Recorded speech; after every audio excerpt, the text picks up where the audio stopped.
ఇది శారీలో కట్ చేసిన బ్లౌజ్ పీస్ అండి. చూసారు కదా ఎంత క్రాస్గా వచ్చిందో, చాలా క్రాస్గా అయితే వచ్చిందండి.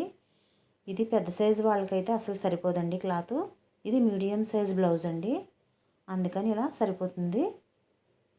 హ్యాండ్స్కి పెద్ద బార్డర్ వేయమని చెప్పారండి. పెద్దగా వచ్చింది కదా అంచు, అది పెద్ద బార్డర్ చేతులకు వేయమని చెప్పారు. అందుకని ఈ విధంగా లైనింగ్ కట్ చేసిన తర్వాత మెయిన్ క్లాత్ని అయితే ఈ విధంగా చూసుకుని ఇలా సర్దుకుని, ఇక్కడైతే క్రాస్ బెల్ట్ వస్తుందండి.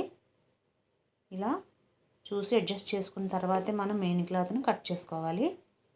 ఒక 1/2 ఇంచు ఉంచుకుని క్లాత్ ఎక్స్ట్రా కట్ చేయాలి. ఇలా కరెక్ట్గా లైనింగ్ క్లాత్తో కరెక్ట్గా అయితే కట్ చేయకూడదండి. బోట్ నెక్ కావడం వల్ల షోల్డర్ భాగం కొంచెం ఎక్కువగా క్లాత్ అవసరం అవుతుందండి. ఇలా ఈ విధంగా మోడల్ బ్లౌజ్ అండి, బోట్ నెక్ పెట్టుకోవటమని చెప్పారు.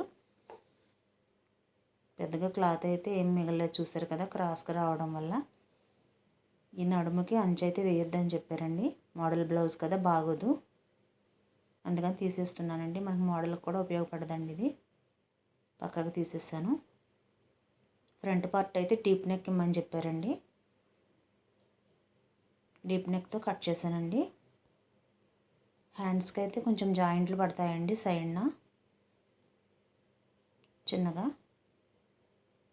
ఈ విధంగా ఫ్రంట్ పార్ట్ అయితే కట్ చేసుకోవాలండి. ఇలా క్రాస్గా మనం ఎలా అయితే లైనింగ్ క్రాస్గా కట్ చేసామో అదేవిధంగా మెయిన్ క్లాత్ కూడా క్రాస్గా కట్ చేసుకోవాలండి. ఇక్కడ కొంచెం జాయింట్ పడుతుందండి, ఇక్కడ ఈ క్లాత్ చూసారు కదా.